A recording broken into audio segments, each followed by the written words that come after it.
What if I told you that your stress levels are directly damaging your gut, and that damaged gut is driving your high blood sugar? This isn't some woo-woo mind-body connection. This is hard neuroscience. And if you're trying to manage your blood sugar with diet alone while ignoring your stress levels, you're missing half the picture. I'm Debbie Marini, former endocrinology nurse practitioner, and today we're diving into the research on how your brain, your gut, and your blood sugar are connected in ways that your doctor probably never explained.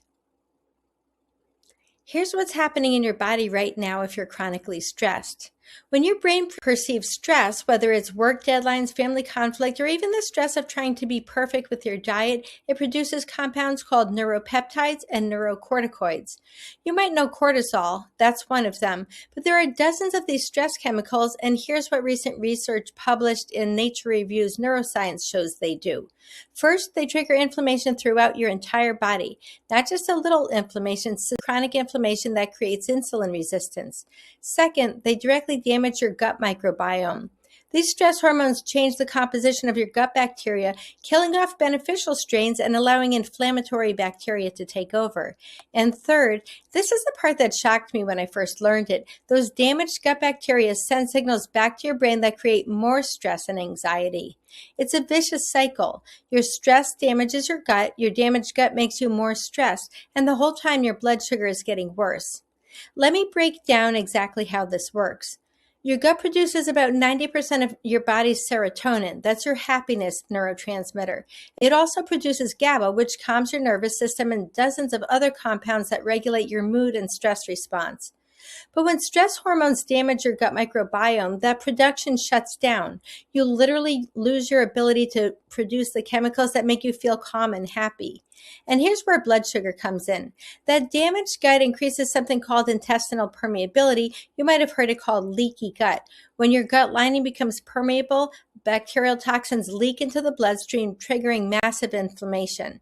That inflammation makes your cells resistant to insulin, so your pancreas has to pump out more and more insulin just to get glucose into your cells. And eventually, you're looking at type 2 diabetes or prediabetes.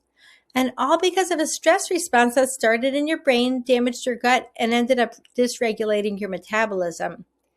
You know what's crazy? In my nearly 10 years as an endocrinology nurse practitioner, we never talked about this with patients. Someone would come in with an A1C of 6.8, and we talk about carbs and medication. That's it. Nobody asked about their stress levels. Nobody explained the gut connection. Nobody offered tools to break this cycle. We just kept adding medications to manage symptoms while the root cause, chronic stress and inflammation, kept getting worse. And I see this pattern with so many of my clients. They come to me exhausted, anxious, eating perfectly according to their diet plan, and still watching their numbers climb. Because you cannot diet your way out of chronic stress. But here's the beautiful part, and this is backed by research from Harvard, Stanford, and dozens of other institutions. When you actively reduce stress and cultivate what the research calls positive psychological states, things like gratitude, purpose, connection, joy, you literally reverse this damage. Studies show that practices like meditation, deep breathing, and mindfulness actually change your gut microbiome composition. They reduce inflammation, they improve insulin sensitivity. In my Steady Sugar program, we don't just focus on what you eat. We focus on healing the whole metabolic inflammation loop.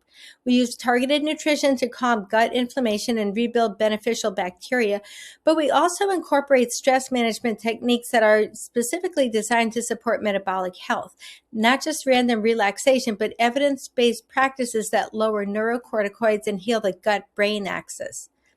Because internal happiness isn't just about feeling good, it's about creating the physiological conditions for your body to heal.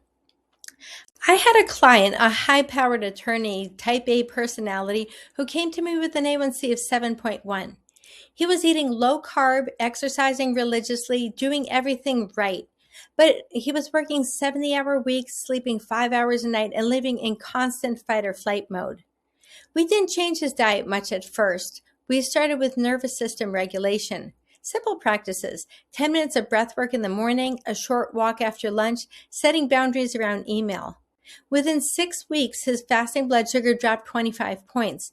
Not because we restricted more, but because we addressed the stress that was driving the inflammation causing his insulin resistance. That's the power of understanding this connection. So if you're stressed, and let's be honest, who isn't, and your blood sugar isn't responding the way you'd hope to diet changes alone, this is your sign. You need to address both sides of this equation, the gut inflammation and the stress response feeding it. I've created a free training that walks you through exactly how the gut-brain blood sugar axis works and the 3 phases to heal it. It's the same framework I use with my private client, and you can watch it at the link below. Your body is trying to tell you something. The stress, the blood sugar issues, the exhaustion, these aren't separate problems. They're all connected. And when you address the connection, everything changes.